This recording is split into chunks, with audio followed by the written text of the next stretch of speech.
Sa bisa ng warrant of arrest, nasa kote ng Cebu City Police ang isang lalaking naharap sa kasong murder at ngayon ay bumagsak sa rehas ng kulungan.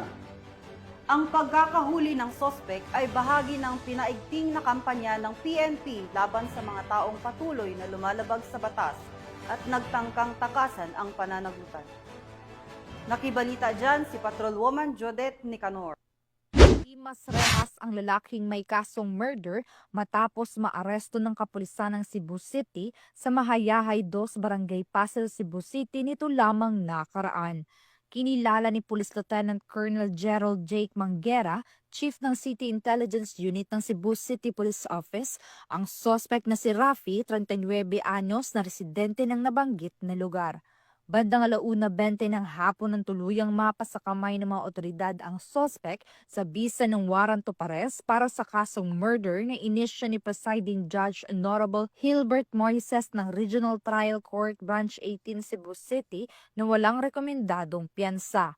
Kasalukuyang nasa kustodiya ng CIO-CCPO ang suspect para sa dokumentasyon at tamang disposisyon. Maayong adlaw sa tanan, kapulisan sa City Intelligence Unit, Cebu City Police Office, gipanguluhan sa moang City Director, Police Colonel Enrico E. Figueroa, malampuson nga na-serve ang warrant sa usa ka suspect sa kasong murder.